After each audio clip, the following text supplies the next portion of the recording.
ජයග්‍රාහී දවසක් ප්‍රාර්ථනා කරනවා ඔයාලා හැම දෙනෙකුටම. අපි අද මේ වීඩියෝ තුලින් කතා කරන්න බලාපොරොත්තු වෙන්නේ සාමාන්‍ය පෙළ උසස් පෙළ වගේ විභාගයන්ට මුහුණ දෙන ඔයාලට නිරන්තරයෙන්ම තියෙන ගැටලුවක් සම්බන්ධයෙන් කතා කරන්න. ඔයාලා පාඩම් කරනවා ඇති. විභාගෙට ගොඩක් මහන්සි වෙනවා ඇති. හැබැයි විභාගේ ප්‍රශ්න පත්‍රයේ ලියන්න ගියාම හිර වෙන ගතියක් එනවා නේද? සමහරක් විෂය කරුණු අමතකයි වගේ නේද? අන්න එහෙනම් රැඳී සිටින්න මේ වීඩියෝවත් එක්ක ඔයාලට ප්‍රධාන වශයෙන් පාඩම් කිරීම අර ලේසියෙන් කරගන්න පුළුවන් ක්‍රමවේදයක් තමයි අපි දැන් අද කියා දෙන්න උත්සාහ කරන්නේ. මේ වගේ විශේෂයෙන්ම පාසල් යන වයසේ ඉන්න ඔයාලට තියෙන ගැටලු සම්බන්ධව වීඩියෝ මාලාවක් කරන්න අපි ඉදිරියේදී බලාපොරොත්තු වෙනවා. හොඳයි. අපි බලමු මොකද්ද මේ ක්‍රමවේදය. ළමයි ඔයාලා සාමාන්‍ය විදිහට සාම්ප්‍රදායිකව පාඩම් කරාට ඒවා උත්තර පත්‍රයේදී ගලපන්න ගියාම හිර වෙන ගතියක් එනවා. ඒ නිසා මම යෝජනා කරනවා මෙන්න මේ ක්‍රමවේදයේ ඔස්සේ පාඩම් කරලා ඔයාගේ විෂය කරුණු ගලපගෙන අවසානයේ සාර්ථක ප්‍රතිඵලයක් ලබා ගන්න. ඉතින් අපි රැඳී ඉන්න වීඩියෝවත් එක්ක අපි බලමු කොහොමද මේ විදියට පාඩම් සාරාංශකරණයක් කරගන්න කියලා. ඔයාලට පේනවා මේ පිටුපසින් දර්ශනය වෙන විදියට අපි අපේ විෂයන් ඇතුළේ තියෙන ප්‍රධාන කොටස් කාණ්ඩ කීපයකට බෙදා ගන්නවා. ඔයාලට හම්බ වෙනවා සමහරන් විෂයන් ඇතුළේ තියෙනවා වගු ප්‍රස්ථාර වගේ දේවල්. අපි මේ වගු ටික ප්‍රස්ථාර ටික එක තැනකට ගමු. ඔයාලගේ විද්‍යා විෂයන් ඇතුළේ එහෙම තියෙනවා සමීකරණ. ගණිත විෂයන් ඇතුළේ තියෙන සමීකරණ ටික එකම තැනකට ගමු. ඒ වගේම තමයි රූප සටහන්. ඔයාලට විෂයන් ඇතුළේ හම්බ වෙන විවිධ වර්ගයේ රූප සටහන් ලස්සනට ඇඳලා නම් කරලා එකම තැනකට අරන් පාඩම් කරන්න උත්සාහ කරමු. ඒ වගේම තමයි විෂයන් ඇතුළේ තියෙන සමහරක් කොටස් තියෙනවා කටපාඩම් කරගන්න සිද්ධ වෙන. දැන් බුද්ධ ධර්මයේ වගේ විෂයක් ගත්තාම ගාථා වෙන්න පුළුවන්. සිංහල විෂයන් ඇතුළේ තියෙන කවි වෙන්න පුළුවන්. විද්‍යා විෂයන් ඇතුළේ තියෙන සමහරක් කොටස් අපිට පාඩම් කරගන්න සිද්ධ වෙනවා. ඒ වගේම තමයි ඔයාලගේ විෂයන් ඇතුළේ තියෙනවා වාසි හා අවාසි කියලා වෙන් කළා බෙදන්න ඕනි කොටස්. ඒ වගේම තමයි කොටස් වලට බෙදා ගන්න ඕනි විෂය කරුණු තියෙන්න පුළුවන්. ඒ වගේම තමයි තර්කයෙන් ගන්න ඕනි තැන් තියෙනවා. තර්කානුකූලව හිතන්න ඕනි තැන් තියෙනවා. ඒ වගේමයි සමහරක් අර්ථ දැක්වීම, හැඳින්වීම, නිර්වචන, නියමයන් වගේ දේවල් අඩංගු වෙලා තියෙනවා. ඉතින් අපි උදාහරණ කීපයක් අරගෙන බලමු කොහොමද මේ දේවල් වෙන් කරලා අපි අඳුනගෙන පාඩම් කරගන්න කියලා. මම මෙතෙන්දී ගොඩක් වෙලාවට උත්සාහ කරන්නේ සාමාන්‍ය පෙළ විද්‍යා විෂය, උසස් පෙළ කෘෂි විද්‍යාව, ජීව විද්‍යාව, ජෛව පද්ධති තාක්ෂණ වේදේ වගේ විෂයන් ඇතුළේ තියෙන උදාහරණ කීපයක් අරගෙන ඔයාලට මේ පැහැදිලි කිරීම කරන්න.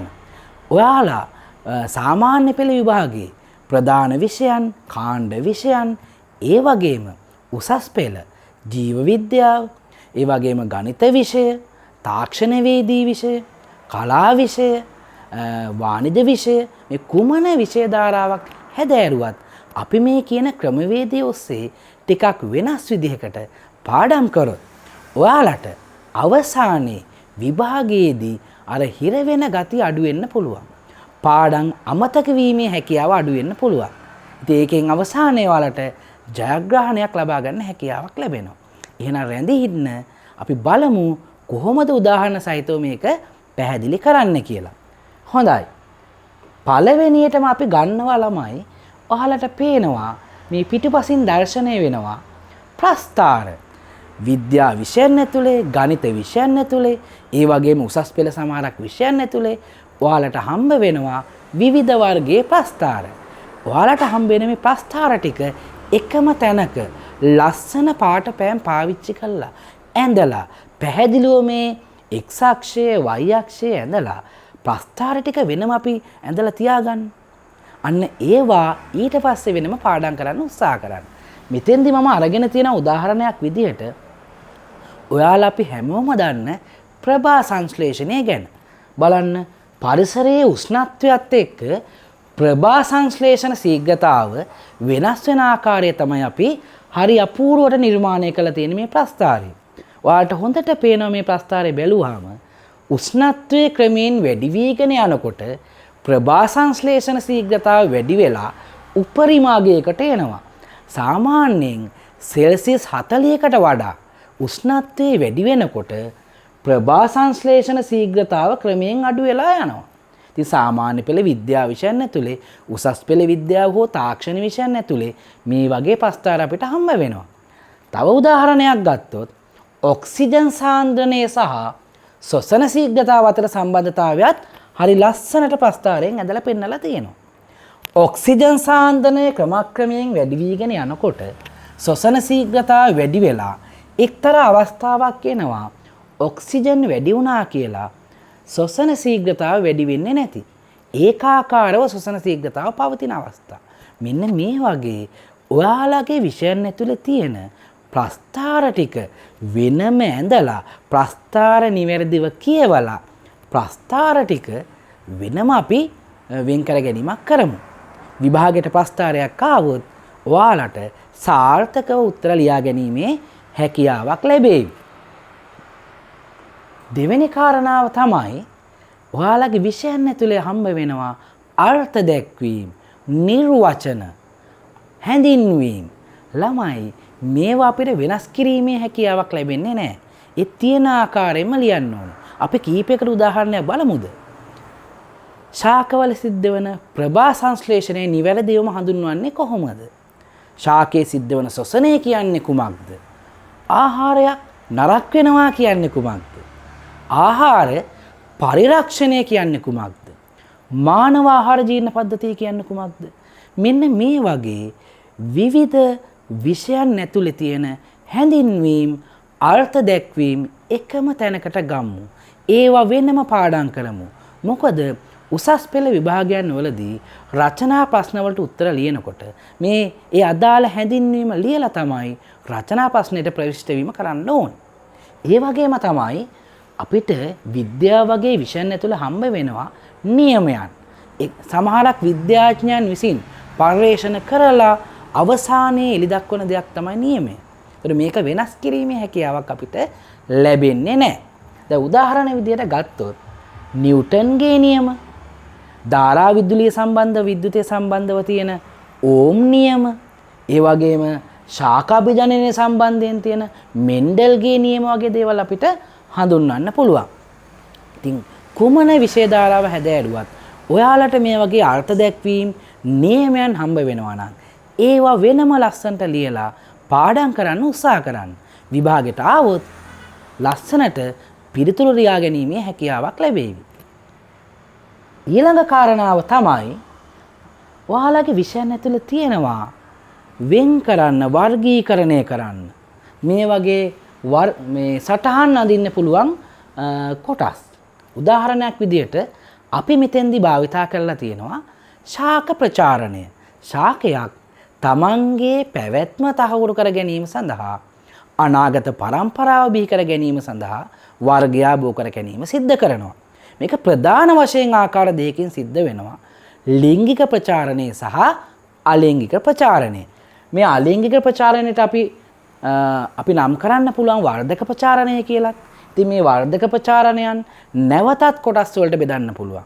ස්වභාවික වර්ධක ප්‍රචාරණය, කෘත්‍රිම වර්ධක ප්‍රචාරණය වගේ කොටස් වලට බෙදීමේ හැකියාවක් තියෙනවා. ඉතින් ඔයාලගේ විෂයන් ඇතුලේ තියෙන මෙන්න මේ වගේ අර කොටස් වලට බෙදන්න පුළුවන් සටහන් වෙනම ලියලා ඇඳලා නම් කරලා පාඩම් කරන්න උත්සාහ කරන්න. ඊළඟට අපි යනවා ඔයාලට හම්බ වෙන්න පුළුවන් විෂයන් ඇතුලේ තියෙනවා වාසි සහ අවාසි.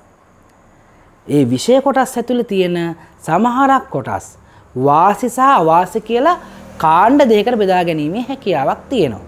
උදාහරණයක් විදියට පටක රෝපණ තාක්ෂණයේ තියෙන වාසි හා අවාසි ගැන චුට්ටක් බලමු අපි. ප්‍රධාන වාසි කීපයක් කිව්වොත් පටකරෝපණ තාක්ෂණයේ තියෙන මව් ශාකයට සර්ව සම එක හා සමාන පැල රාශියක් ලබා ගැනීමේ හැකියාවක් තියෙනවා. කෙටි කාලයකින් පැල ගොඩාක් ලබා ගන්න හැකියාවක් තියෙනවා පටකරෝපණය හරහා. ඒ වගේම තමයි වසරේ ඕනෑම කාලයකදී පටකරෝපණය සිද්ධ කිරීමේ හැකියාවක් තියෙනවා. මෙන්න මේ විදිහට වාසි තියෙනවා වගේම තමයි පටකරෝපණ තාක්ෂණයේ අවාසිදායක තැන් කීපයක් අපිට දකින්න පුළුවන්. උදාහරණයක් විදිහට කිව්වොත් විශාල මුදලක් වැය වෙනවා පටකරෝපණයක් කරන්න. පටකරෝපණයක් කරන්න නම් ඊටම ගැළපෙන තාක්ෂණික විද්‍යාගාරයක් අවශ්‍ය වෙනවා. ඒ වගේම තමයි පටකරෝපණය කරන්න තාක්ෂණික දැනුමක් තියෙන පුහුණුව ශිල්පීය නිපුණත්වයක් තියෙන තාක්ෂණික නිලධාරියෙක් සිටින්න ඕනි කරනවා. සාමාන්‍ය පුද්ගලයෙක් පටකරෝපණය කරාට සාර්ථක වෙන්නේ නැහැ. මෙන්න මේ විදිහට ඔයාලගේ විෂයන් ඇතුළේ තියෙන විෂය කරුණු වාසි හා අවාසි කියලා බෙදලා ඒවා වෙන වෙනම පාඩම් කර මතකයේ තියාගන්න උත්සාහ කරොත් විභාගෙදී සාර්ථකව පිළිතුරු ලියා ගැනීමේ හැකියාවක් ලැබෙනවා. ඊළඟ කාරණාවට අපි ගියොත් ඊළඟට අපිට ප්‍රධාන වශයෙන් බලා ගන්න පුළුවන් ඔයාලගේ විෂයන් ඇතුළේ තියෙනවා කටපාඩම් කරන්න ඕනි තැන්. මේ වචනෙට නම් මම එච්චර කැමති නෑ. නමුත් අපිට සිද්ධ වෙනවා සමහරක් කොටස් කටපාඩම් කරගන්න. සිංහල කවි ගොඩාක් තියෙනවා පාඩම් කරගන්න. බුද්ධ ධර්මයේ විෂය ඇතුලේ ආගම විෂය ඇතුලේ ගොඩාක් ගාථා තියෙනවා පාඩම් කරගන්න අපිට. සමහරක් වෙලාවට විද්‍යාව වගේ විෂයන් ඇතුලේ මෙන්න මේ වගේ විද්‍යාත්මක නාමයන් අපිට පාඩම් කරගන්න වෙනවා. මතකයේ තියාගන්න සිද්ධ වෙනවා. උදාහරණ කීපයක් බැලුවොත් නූතන මානවයා හඳුන්වන්නේ කොහොමද? Homo sapiens. ඒ වගේම තමයි අපේ ලංකාවේ ප්‍රධානතම ජනප්‍රියම ආහාරය තමයි සහල් බත් අපි කනවනේ. ඒතර ගොයම් ශාකයේ විද්‍යාත්මක නාමය කොහොමද හඳුන්වන්නේ? ඔරයිසා සැටීවා. ඔරයිසා සැටීවා කියලා හඳුන්වනවා. ඒ වගේම තමයි පොල් වගාවට හානි කරන කළු පොල් කුරුමිනියා හඳුන්වන්නේ ඔරික්ටස් රයිනෝසිරස්. ඔරික්ටස් රයිනෝසිරස්. ඒ වගේම තමයි අපිට දකින්න පුළුවන් පරිසරය ඇතුලේ ආක්‍රමණශීලී වල් පැලෑටියක් තියෙනවා ගඳපාන කියලා. මේ ගඳපානවල විද්‍යාත්මක නාමය තමයි ලැන්ටානා කැමරා. ලැන්ටානා කැමරා. මෙන්න මේ විදිහට ඔයාලගේ විෂයන් ඇතුලේ තියෙන කවි වෙන්න පුළුවන්, ගාථා වෙන්න පුළුවන්, වෙනත් විෂය කොටස් වෙන්න පුළුවන්, කටපාඩම් කරන්න ඕනි දේවල් වෙන් කරලා තියාගෙන ඒ ටික කටපාඩම් කරගත්තොත් ඔයාලට විභාගෙදී පහසුවක් වේවි. ඊළඟට අපි තවත් අපූර්ව කොටසක් ගැන ඔයාලට කියන්න බලාපොරොත්තු වෙනවා. රූප සටහන්. දැන් ඔයාලට මතක් වෙනවා ඇති ඔයාලගේ විෂයන් ඇතුලේ තියෙන විවිධ වර්ගයේ රූප සටහන්. මේ පිටුපසින් දර්ශනය වෙන්නේ ඔයාලා ගොඩාක් කන්න කැමති. ගොඩක් දෙනෙක් කන්න කැමති ආහාරයක්නේ කුකුල් මස්. එහෙනම් කුකුලාගේ ආහාර ජීර්ණ පද්ධතිය තමයි මේ දර්ශනය වෙන්නේ. කුකුලාගේ ආහාර ජීර්ණ පද්ධතිය ගැන උසස් පෙළ කෘෂි විද්‍යා විෂය හදාන දරුවන් හොඳින්ම දන්නවා. ඉතින් අපි නිකමට බැලුවොත් කුකුලාගේ ආහාර ජීර්ණ පද්ධතිය මොන වගේ කොටස්ද දකින්න පුළුවන්? මුඛය, අන්න ස්රෝතය, ගොජුර, පූර්ව ආමාශය, වටනය, ග්‍රහණීය, කුඩාන්ත්‍රය, උණ්ඩුක, මහාන්ත්‍රය සහ ජම්බාලය කියලා ප්‍රධාන කොටස් ගණනාවකින් සමන්විත වෙනවා. මේ වගේ උසස් පෙළ ජීව විද්‍යාව, කෘෂි විද්‍යාව, ජෛව පද්ධති තාක්ෂණ වේදය, සාමාන්‍ය පෙළ විද්‍යාවට ගොඩාක් ඔයාලට රූප සටහන් හම්බ වෙනවා. දැන් මේ රූප සටහන පිළිබඳ අපේ කෘෂි විද්‍යාව හදාන දරුවෝ හොඳින්ම දන්නවනේ. නමුත් අපේ මේ වීඩියෝව කුඩා පොඩිත් අරබන්න පුළුවන්. එයාලට මේක ගැන ප්‍රශ්නයක් ඇති. අන්න ඒ නිසා එයාලා වෙනුවෙන්ම අපේ පුංචි දරුවන් පවා අඳුරන පුෂ්පයක කොටස්, මලක කොටස් තමයි මේ දීලා තියෙන්නේ. 6 වසරේ 7 වසරේ ඉන්න අපේ පොඩිත්තෝ විද්‍යාව ඉගෙන ගන්නකොට හරි ආසාවෙන් වදමල් කපලා බලලා ඇති. මේ බලන්න මලක තියෙන ප්‍රධාන කොටස් කලංකය, කීලය, ඩිම්බකෝෂය මේ තුන මලේ තියෙන ජායාංගය කියලා අපි හඳුන්වනවා. ජායාංගය කියන්නේ ගෑනු කොටස. ඒ වගේම තමයි පරාගදානී හා සූත්‍රිකාව කියලා අපි හඳුන්වන්නේ. මලේ තියෙන පිරිමි කොටස මේ තියෙන පරාග කණිකා කලංකයේ මත තැම්පත් වෙලා තමයි පරාගණය සිද්ධ වෙන්නේ. නේද? ඊට අමතරව මේ පුෂ්පයේ දකින්න පුළුවන් ප්‍රධාන ව්‍යුහයන් කීපයක් තමයි දලපත්‍ර, මණිපත්‍ර, පුෂ්ප වෘන්තය වගේ දේවල්. ඉතින් බලන්න මෙන්න මේ විදිහට ඔයාලගේ විෂයන් ඇතුලේ තියෙන රූප සටහන් ටික ලස්සන පාට පෑන් පාවිච්චි කරලා ලොකුවට ඇඳලා හොඳින් පේන තැනක තියාගත්තොත් රූප සටහන් සම්බන්ධ ගැටලුවක් ඔයාලට පැන නගින්නේ නැහැ. විභාගදී සාර්ථකව මේ රූප සටහන් නම් කිරීමේ හැකියාව, ඇඳීමේ හැකියාව ඔයාලට ලැබෙනවා. ඒ වගේම තමයි ඊළඟට අපිට කතා කරන්න පුළුවන් ප්‍රධාන කොටසක් විදිහට සමීකරණ. සමීකරණ කියනකොටම සමහරක් ළමයි බය වෙනවා. මොකද සමීකරණයක් එක්ක ඊළඟට එන්නේ ගොඩක් වෙලාවට ගණනය කිරීමක්. නමුත් සමීකරණ කියන්නේ එච්චර බය වෙන්න ඕනි කාරණාවක් නෙමෙයි. සමීකරණයක නොදන්න පදයක් තමයි ගොඩක් වෙලාවට හොයන්න එන්නේ. ඉතින් අපිට පුළුවන් මම යෝජනා කරනවා ඔයාලගේ විෂයන් ඇතුලේ සමීකරණ හම්බෙන තැන් අවස්ථා ගණනාවක් තියෙන්න පුළුවන්. විශේෂයෙන්ම විද්‍යා විෂයන් උසස් පෙළ විද්‍යාව, තාක්ෂණ වේදය, වාණිජ්‍ය විෂය ධාරා වගේ විෂයන් ඇතුලේ සමීකරණයන් වලට හම්බ වෙනවා. ඉතින් සමහරක් විෂයන් සිංහල වගේ විෂයක්, ඉතිහාසයේ වගේ විෂයක් ගත්තොත්, ආගම වගේ විෂයක් ගත්තොත් ඔයාලට සමීකරණ හම්බ වෙන්නේ නැහැ. කලබල වෙන්න අවශ්‍ය වෙන්නේ නැහැ. මේ මම කියන සමහරක් කොටස් හම්බ වෙන්නේ නැති අවස්ථාවලදී ඔයාලට පුළුවන් ඒ කොටස් අයින් කරලා අනිකුත් කොටස් ටික එක්කාසු කරලා සාරාංශ කිරීමක් කරගන්න. අපි උදාහරණ බැලුවොත් F = ma කියලා කියන්නේ නිව්ටන් නියම ආශ්‍රිතව ඔයාලට ලැබෙන සමීකරණයක්. ඒ වගේම ධාරා විද්‍යුතය සම්බන්ධව ලැබෙනවා V = IR කියන සමීකරණය. උසස් පෙළ කෘෂි විද්‍යාව ඒ වගේම ජෛව පද්ධති තාක්ෂණ වේදී හදාන දරුවන් දන්නවා පසක ඝනත්වය හොයන හැටි. පසේ ඝනත්වයේ ප්‍රධාන වශයෙන් ආකාර දෙකකට හොයාගැනීමේ හැකියාවක් තියෙනවා. දුෂ්‍ය ඝනත්වය සහ සත්‍ය ඝනත්වය කියලා. දුෂ්‍ය ඝනත්වය කියලා කියන්නේ ළමයි වියලි පස් ස්කන්ධයක් අරගෙන පසේ මුළු පරිමාවෙන් බෙදුවාම ලැබෙන ඝනත්වය තමයි දුෂ්‍ය ඝනත්වය කියන්නේ. සත්‍ය ඝනත්වය කියලා අපි හඳුන්වන්නේ වියලි පස් සාම්පලයක් අරගෙන එයාගේ ස්කන්ධය පසේ ඝන ද්‍රව්‍යයන්ගේ ස්කන්ධයෙන් බෙදුවාම අන්න ලැබෙනවා සත්‍ය ඝනත්වය. මෙන්න මේ විදිහට ඔයාලගේ විෂයන් ඇතුලේ තියෙන සමීකරණ වෙන් කරලා අරගෙන හරි ලස්සනට මේ සමීකරණ සියල්ලක් තහවුරු වෙන්න පුංචි ගණනය කිරීමක් කරලම සමීකරණය තහවුරු කර ගැනීමක් කරගන්න. සමීකරණය ලියන්න, ඒ ළඟින්ම ඉලක්කම් දාලා මේ සමීකරණය තහවුරු කරගන්න. එතකොට ගාණක් හදන්නත් පුරුදු වෙනවා.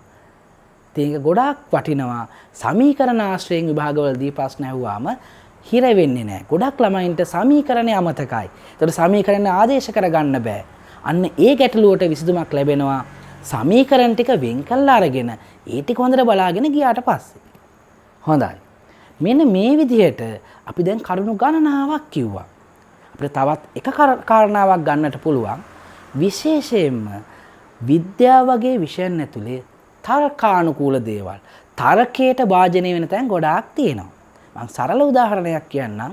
උසස් පෙළ කෘෂි විද්‍යාව, ජෛව පද්ධති, තාක්ෂණ වේදී වගේ හදාන දරුවන් දන්නවා පස ගැන. පසට කාබනික ද්‍රව්‍ය එකතු කරාට පස්සේ පස යම් ප්‍රමාණයකට බුරුල් වෙන්න පුළුවන්. මේ පස බුරුල් වීමත් එක්ක පසට ජලය උරා ගැනීමේ හැකියාව වැඩි වෙනවා.